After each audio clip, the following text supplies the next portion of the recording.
Sir ने नहाना अरे है, सर आ जॉइन गए, कर रहे हैं। अरे सर आ गए हम, सर आ हाँ गए। जी भाई, ये प्रॉब्लम था, कोई मुझे मैसेज आया जूम की तरफ से कि आपका जनाब इंटरनेट से, ब्राउजर से लॉग इन हो जाए, आपके कनेक्शन प्रॉब्लम से, तो वो मुझे करना पड़ा। सर समझ नहीं आ रही है आपकी आवाज।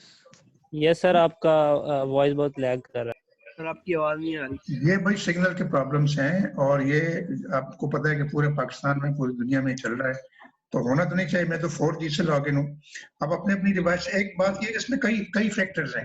एक तो ये कि ये जो ना इंटरनेट सर्विस प्रोवाइडर वीक है, हालांकि वीक नहीं है, 4G है, जोंग है मेरा। तो आपकी साइट पे कौन है, उसके सिग्नल आपके इलाके में सही आ रहे हैं नहीं आ रहे हैं, आप स्ट्रॉन्ग स्ट्रेंथ देखें, सिग्नल की स्ट्रेंथ देखें, ठीक है? मेरी बात समझ में आ सर रही वो है? आपने सर वो आपने सर दाइश ये का नाम, स्पीड से है। हाँ जी, सर आपने दाइश का नाम लिया इसलिए तो नहीं बंद कर दिया उन्होंने? हाँ हो सकता है। You are very intelligent boy. अच्छा, मैं ये कह रहा था कि ये चेक कैच करते हैं, ये हर चीज आपकी जासूसी भी करते हैं, होशियार रहे आप लोग। So you are very intelligent, be alert, keep your eyes, अंग्रेज कहते हैं कि keep your eyes and ears open. तो आप चारों तरफ जासूसी हो रही दुनिया में आजकल। अच्छा, अब ये है कि अब आप ये देखें कि इवन आपकी गवर्नमेंट आपके खिलाफ जासूसी करती है। हो सकता है यहाँ जो हमारे वफादार लोग बैठे हैं ना, मुहिब वतन, वो लोग जासूसी कर रहे हैं, उनको ये टास्क दिया गया कि तुम होशियार रहो और हमें बताओ क्या हो रहा है। समझ गए कि नहीं? Yes sir. Yes, yes. होशियार, इशारों इशारों में बातें करनी चाहिए, खुल खुल के भी कर सकते हैं, ताकि दुश्मन को भी दहशत पैदा हो थोड़ी सी। अब दहशत के लिए लफ्ज टेरर यूज होता है, अगर मैंने लफ्ज टेरर यूज किया तो ये भी जो है सेंसर हो जाए। अच्छा, अब आगे बढ़े तो अब जब again your internet connection is unstable, फिर मैसेज आ गया। अच्छा, बहरहाल ये जो है ना, इसकी एफिशिएंसी हमने बताई थी। This was Carnot process, Carnot cycle of power. So power means heat engine भी इसको कहते हैं, इसको पावर साइकिल भी कहते हैं, हीट इंजन साइकिल भी कहते हैं। Now next is refrigeration, which we discussed last time. This is opposite, यानी रिवर्स। आपकी आवाज बिल्कुल नहीं आ रही। क्यों नहीं आ रही? मैं यही कह रहा था कि देखिए, ये कई वजूहत हो सकती हैं। एक तो ये कि मैंने तो कंप्यूटर भी अपना चेंज कर लिया, नया कंप्यूटर लगाया, लैपटॉप अपनी बेटी का। तो मैं समझा शायद मेरे कंप्यूटर का प्रॉब्लम होगा, लेकिन इसमें अगर कोई प्रॉब्लम हो रहा है तो हेलो, अब आ रही है आवाज? No, sir, it was a network. Yes, sir. Sir, it was a network problem. हाँ, नेटवर्क प्रॉब्लम हो सकता है, मेरी तरफ से माइक ऑफ हो सकता है, मेरी तरफ से कोई कनेक्शन लूज हो सकता है, या कोई वजह हो सकती है, या आपकी तरफ से माइक ऑफ हो सकता है, ईयरफोन लूज हो सकता है, वॉल्यूम कम हो सकता है, वॉल्यूम ज्यादा हो सकता है, कई वजूहत हैं, सिग्नल स्ट्रेंथ कम ज्यादा हो सकती है। अच्छा, अब जो है, Yes, sir. मेरे 2 बच्चे भी अटेंड कर रहे हैं ऑनलाइन क्लासेस, और उनको भी ये प्रॉब्लम है। सारे स्टूडेंट कह रहे हैं मैडम आपकी आवाज़ नहीं आ रही, सर आपकी आवाज़ नहीं आ रही। अच्छा जी, मैं वो मेरा जो है ना इंटरनेट ऑफ हो गया, मैं भी दोबारा आता हूँ, मैं दोबारा आती हूँ, ये मसले हो रहे हैं। अच्छा जी, उसके बाद जनाब, अच्छा एक मरतबा मेरे बच्चे जो आधा घंटा बैठे रहे, टीचर का ऑन नहीं हो रहा था, और स्टूडेंट सारे लॉग इन थे, वो बोले जा रहे थे, और टीचर की आवाज़ नहीं आ रही थी, टीचर बिल्कुल लॉग ऑफ था। वो उसने आधे घंटे बाद बताया कि सॉरी जी, मेरा इंटरनेट काम नहीं कर रहा। अच्छा, बहरहाल ये चीज़ें हमें फेस करनी पड़ेंगी। बहरहाल शुक्र है कि इतनी फैसिलिटी तो है पाकिस्तान में, लेकिन अभी 5G, दुनिया 5G की बात कर रही है, और 5G से हमने तो बड़ी मुश्किल से 3G लगाया था, 4 साल डिले करके, वही पैसों के चक्कर में कि वो मिलियंस ऑफ डॉलर का प्रोजेक्ट था, तो लोग ये सोचते थे कि मिलियन हमें मिले, तो वो 4 साल लेट किया, तो वो ऑब्सोलीट हो गया। जब ऑब्सोलीट हो गया तो फिर अलाउ कर दिया, अब फिर उन्होंने फिर G4 अलाउ कर दिया, G4 अलाउ आ गया, अब 5G 4G आ गया, तो अब 5G दुनिया ट्राई कर रही है। नाउ QH ये नीचे, this cycle is refrigeration cycle, this is, इसका जो फ्लो है 1 2 3 4 उल्टा है, यानी एंटी क्लॉकवाइज है। 1 2 देख रहे हैं आप, 1 2, ये थ्रॉटलिंग डिवाइस, पंप की जगह यहाँ थ्रॉटल है, थ्रॉटल यानी एक्सपेंशन डिवाइस है, और यहाँ जो है ना कंप्रेसर है, टरबाइन की जगह कंप्रेसर है, ये फर्क है रेफ्रिजरेशन में और हीट इंजन में। तो रेफ्रिजरेशन जो है ना हीट इंजन का उल्टा है, तो पहले एक्सपेंशन होता है थ्रॉटल डिवाइस में विदाउट डूइंग वर्क, तो पावर साइकिल में एक्सपेंशन होता था टरबाइन में विद डूइंग वर्क। सो यहाँ थ्रॉटल वाल्व में without doing work enthalpy constant रहती है H1 is equal to H2। तो मेरी आवाज आ रही है? Hello, can you say listen to me? Yes sir आ Yes, रही है। sir. तो ठीक है। अब जो है Yes, sir. ना, तो ये पहले हो चुका है कवर में, it is just a revision. ना 2 to 3 जो है ये प्रोसेस होता है इवेपोरेटर में, यहाँ बॉइलिंग होती है, तो ये बॉइलर का काम, लेकिन ये लो टेम्परेचर सोर्स है। बॉयलर में हाई टेम्परेचर सोर्स होता था। अब ये इसको हम लो प्रेशर लो टेम्परेचर पे वेपर बन गया, तो हमने हीट तो एब्जॉर्ब कर ली, लेकिन हीट को फिर दोबारा बाहर फेंकना है एनवायरनमेंट का टेम्परेचर हाई है, 40-50 डिग्री गर्मी में होता है। तो how to throw heat from a low temperature source to high temperature sink. तो this can not, second law कहता है कि this is not possible without doing external work done, that is done in compressor external work in the form of electrical power input to the electric motor which runs compressor. So this is the concept of second law of thermodynamics with power cycle and with refrigeration cycle. Refrigeration cycle में हम साबित करते हैं कि heat cannot transfer from low temperature source to high temperature sink without doing external work done on the system. This is the example of Carnot refrigeration cycle, which explains second law of thermodynamics. Or this is the example of power cycle and heat engine cycle, which is the also explains second law of thermodynamics in another way. That way is heat, all the heat of high temperature source cannot be converted into work output without rejecting some amount of heat to the environment. So at low temperature sink. So this is another explanation of second law. So these two explanations are second law of thermodynamics. You should know. एक का नाम Clausius है और दूसरे का नाम इन्हीं के नाम पर है, इंजीनियर्स के नाम, जिन्होंने रेफ्रिजरेशन साइकिल के जरिए और हीट इंजन साइकिल के जरिए सेकंड लॉ को एक्सप्लेन किया। ना उससे आगे बढ़ते हैं, उसके बाद हमने टीएस डायग्राम ड्रॉ की थी, उसके बाद एफिशिएंसी कैलकुलेट की थी। तो एफिशिएंसी ये है कि output divide by input, output energy divide by input energy. In power cycle output energy is work done in the turbine or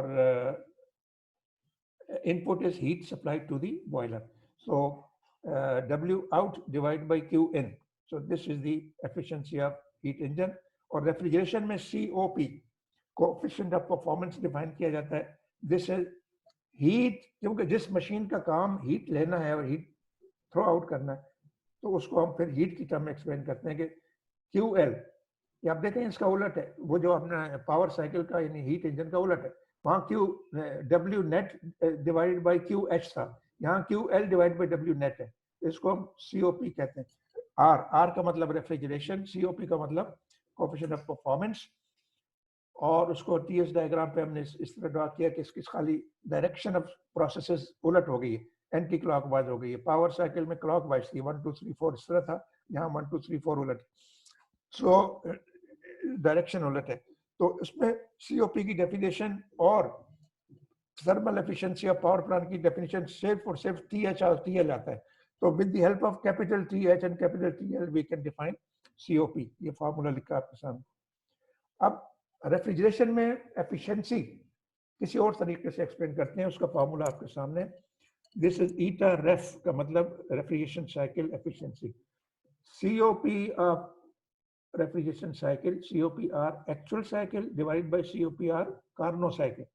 तो कार्नो साइकिल में जो assumptions थी रिवर्सिबिलिटी वाली कि रिवर्सिबल प्रोसेस होगा, सारे प्रोसेसेस 1 2 3 4 रिवर्सिबल होंगे, तो इसलिए उसकी जो COP होगी वो कुछ और होगी, वो हाईएस्ट पॉसिबल होगी। जरूरी नहीं कि 100% हो सकता है वो 30% हो। तो इसका मतलब अगर COP रेफ्रिजरेशन TL और TH के फार्मूले से आपने कैलकुलेट करना है, उसके लिए सिर्फ ये 2 टेम्परेचर चाहिए। लेकिन COP एक्चुअल जो है ना, ये किसी और तरीके से आती है। आप रेफ्रिजरेशन साइकिल में आगे जाके पढ़ाऊंगा, एक एग्जांपल भी कराऊंगा, और वो किसी दूसरी बुक भी है, उस बुक शपीरो उसका नाम है आथर का। और आज मैंने कहीं उसमें देखा है फेसबुक पे, आपके सीआर ने शेयर भी की, वो बुक मेरे पास भी है, लेकिन उसको सारी बुक आपको नहीं पढ़ानी मुझे। मेरे सारे लेक्चर ईस्टर्न मैकॉनकी से बनाए हुए हैं। स्टूडेंट को, टीचर को क्लासरूम के लिए सिर्फ एक ही किताब फॉलो करनी चाहिए और वो प्रिस्क्राइब्ड होनी चाहिए। और प्रिस्क्राइब्ड बुक्स भी एक से ज्यादा हैं, यानी कि 5-6 बुक्स हैं यूईटी की तरफ से। तो अब टीचर चेंज होता है तो वो बुक भी चेंज हो जाती है। लेकिन मैं पहले संजर एंड बोल से पढ़ाता था, तो मुझे बाद में पता चला पिछले साल कि भाई ये तो मुझसे पढ़ाते हैं ईस्टर्न मैकॉन, 2 साल पहले ईस्टर्न मैकॉनकी से पढ़ाते हैं। अब जो नए टीचर आए हैं PhD करके ताज़ा अमेरिका से, वो कहते हैं कि नहीं मैं तो शपीरो से पढ़ाता हूँ। तो कहीं से भी पढ़े, एक बुक फॉलो होनी चाहिए। और मैं शपीरो को भी देख रहा हूँ, इसको भी देख रहा हूँ। टीचर चाहे 10 किताबें पढ़े, 20 पढ़े, ये उसकी जिम्मेदारी है, यानी राइट नहीं है, जिम्मेदारी है कि वो पढ़े, ज़्यादा से ज़्यादा पढ़े, ताकि मुख्तलिफ बुक से पढ़े, ताकि मुख्तलिफ आइडियाज़ उसके जहन में आए और बच्चों को पढ़ाने में आसानी हो। लेकिन स्टूडेंट अगर एक से ज़्यादा किताबें फॉलो करेगा, वो कंफ्यूज होगा।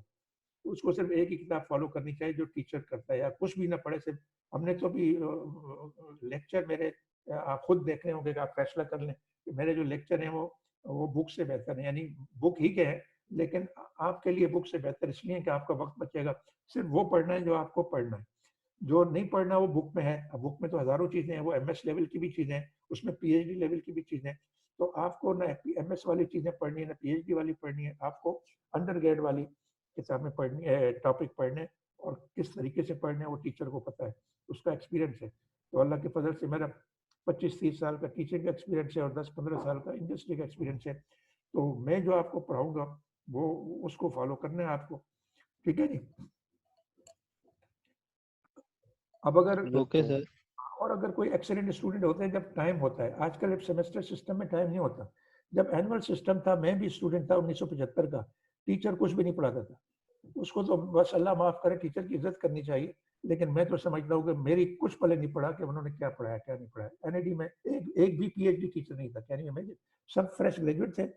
अब आपकी तरह अभी आपने ग्रेजुएशन किया और फर्स्ट पोजीशन ले ली, उसको टीचर लगा दी, उसने हफ्ते 2 हफ्ते महीना 1.5 महीना पढ़ाया, उसको जॉब मिल गई, वो भाग गया, फिर दूसरे को बुलाया। इस तरह हमने पढ़ा तो हमारे खाक समझ में आता, इसलिए हमने खुद पढ़ा और मुख्तलिफ किताबों से पढ़ा।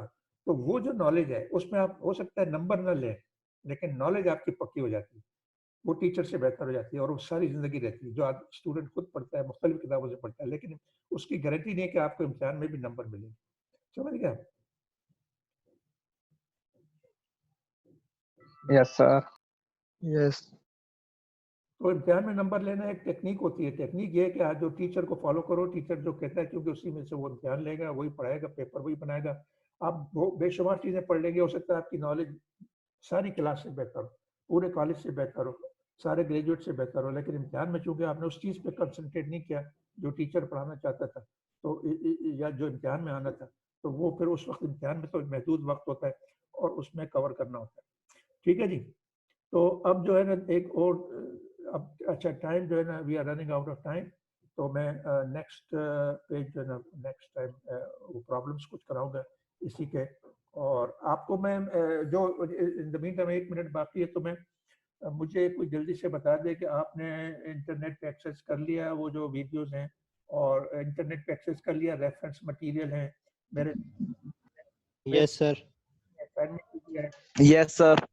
तो आप अपने कंप्यूटर में अलग अलग सेव करें, रेफरेंस मटेरियल अलग अलग फोल्डर रखे, उसमें इसका नाम रख लें रेफरेंस। और वो जो असाइनमेंट का वो जो है वो है असाइनमेंट के जो पेजेस आते हैं आपको ईमेल के जरिए, उसके लिए अलग फोल्डर खोले, उस पर लिख और सारे असाइनमेंट क्वेश्चन भी। और सर काइंडली माइक थोड़ा सा ना करीब कर लें, फिर सही आई थी आवाज।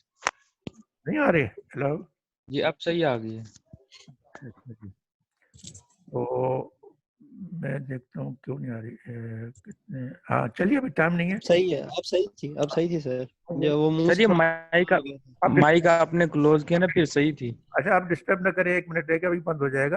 तो वो जनाब उसमें आप अलग अलग फोल्डर खोलना है, असाइनमेंट का अलग, क्विज का अलग, लेक्चर्स का अलग, और वो जो वीडियोस है उसका अलग, अगर आप डाउनलोड कर रहे हैं। तो अगर कोई प्रॉब्लम हो सकते हैं डाउनलोड में वगैरह, तो वो आप अपने ये इसके लिए आईटी मतलब वो आईटी एजुकेशन भी होनी चाहिए, आपकी ट्रेनिंग होनी चाहिए कि how to use Google drive and this and that. ठीक है जी। Yes, sir. असाइनमेंट वक्त पे जमा कराने आप, तो ताकि आपको इंशाल्लाह सर। और आप जो है ना दूसरी बुक्स फॉलो ना करें, आपके पास टाइम नहीं है। ये जो शपीरो का इसी टॉपिक में जो करंट टॉपिक पढ़ रहे हैं, इसमें शपीरो के 2 प्रॉब्लम्स हैं, एक हीट इंजन का और एक रेफ्रिजरेशन का। ये मैं उसमें से कराऊंगा आपको, और इसको मैंने प्रिंट करके रख लिया। ओके जी। Okay sir. Yes, sir. Allah Hafiz. Okay, sir. Thank you. Allah Hafiz.